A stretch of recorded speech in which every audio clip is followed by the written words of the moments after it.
Aunt Mary's Rose.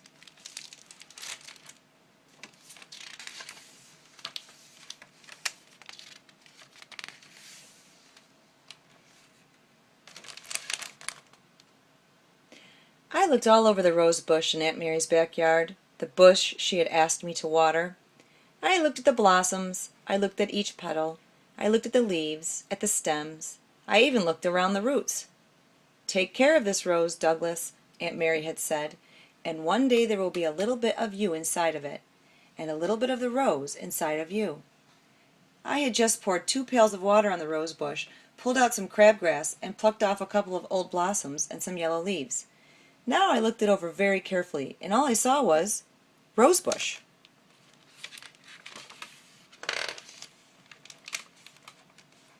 I ran inside to ask Aunt Mary. The screen door was slapping behind me. Aunt Mary was at the kitchen counter, peeling apples, maybe for a pie, maybe for applesauce. Either was fine with me.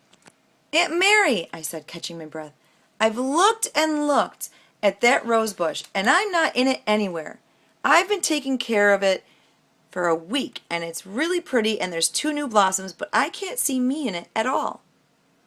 "Well, Douglas," she said, smiling, "it's not really something that you see.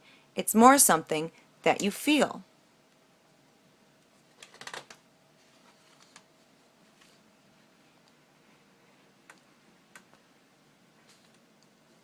"Okay," I shouted and ran back outside to check, the screen door slamming again.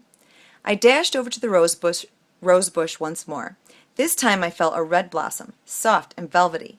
I felt some smooth green leaves. I felt the stem.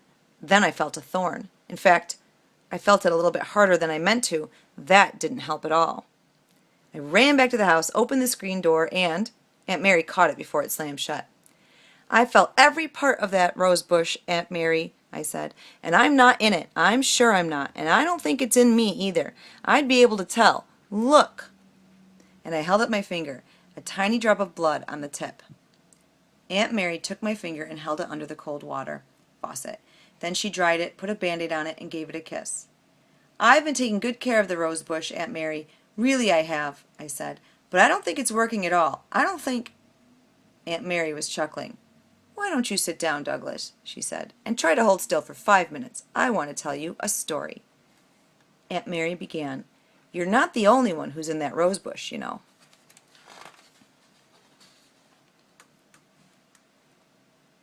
"When I was a little girl growing up on the farm, my daddy asked me to take care of that rose. He said that he had helped to plant it years before with his father.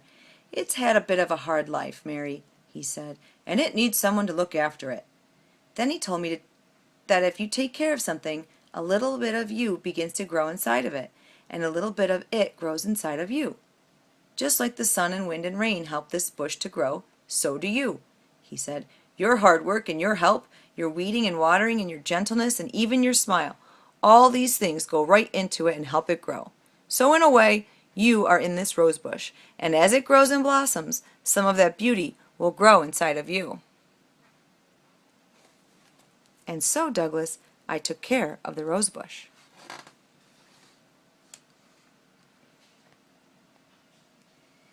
Then one day when I was nearly grown, Aunt Mary told me, "2 little boys arrived at the farm. It was your dad, Jim, and his brother, Rick, my nephews. Something had happened, and they needed a place to live. 'You'll always have a place here,' my mother and father told them, and so they stayed with us." "My daddy says that you were almost like their mother," I said. "That you woke him and Rick up in the mornings and got them ready for school. That you took care of them when they were sick and gave them haircuts right on this stool. He says you made them eat their vegetables and wash behind their ears and say their prayers, and that you read them stories and tucked them in at night." Aunt Mary smiled. "Well, I guess that's right, Douglas. But that's what families do. They take care of each other. They love each other."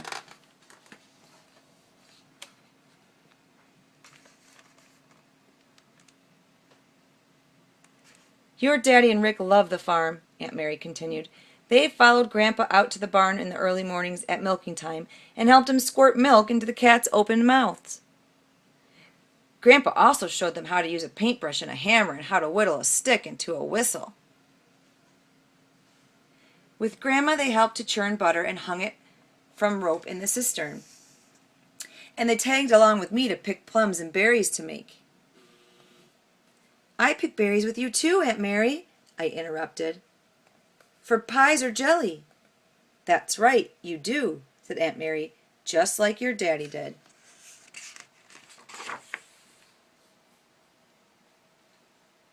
There came a day, said Aunt Mary, when Grandpa couldn't milk the cows in the morning or take the boys for a ride in the car. And not very long after that, Grandpa wasn't with us anymore. I was out by the rose bush that day when the boys came to find me.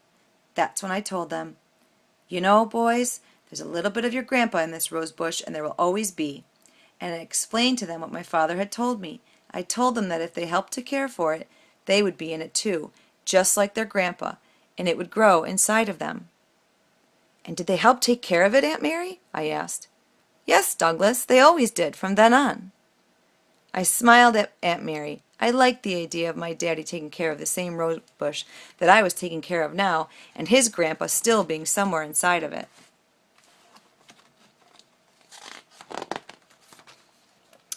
What happened then, Aunt Mary? I asked. Well, Douglas, the years went by and your daddy grew up. And so did Rick, she said. Did they have many adventures? I asked. Did they ever get into trouble? Aunt Mary laughed. Well, there was one time when Rick started up the windmill while the workman was up there trying to fix it, and the time he put the cat down the outhouse hole just to see what would happen. But he didn't mean any harm. And then there was the day your daddy slid down the barn roof just for fun and got a whole backside of slivers, right through his britches. I had to pluck them all out, one by one, with Jim hollering, "Ouch!" so loud that Rick couldn't stand it and had to run outside. Mostly, though, they just liked to spend time together, to go fishing and play in the woods.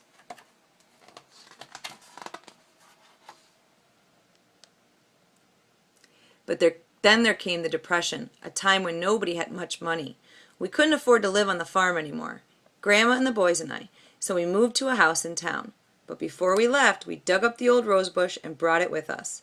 When we got to town, we planted it in the yard. Then what, Aunt Mary? What happened next?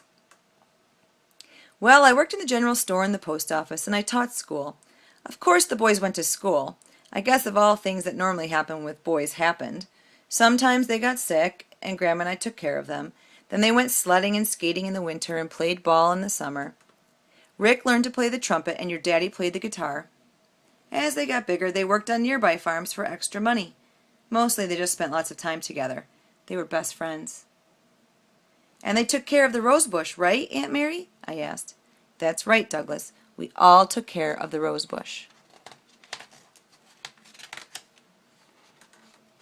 Then one day your daddy wasn't a little boy anymore.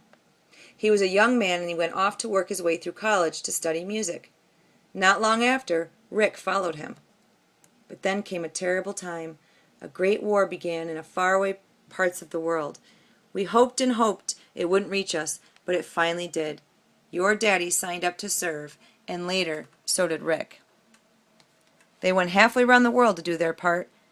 Their grandma and I tried not to worry, but one day we got a letter telling us that Rick would not be coming back. Your daddy got the same letter where he was, too. And you know, Douglas, he told me that when he went to bed that night, he could almost feel his little brother beside him, just the way they had always fallen asleep together so many times as children.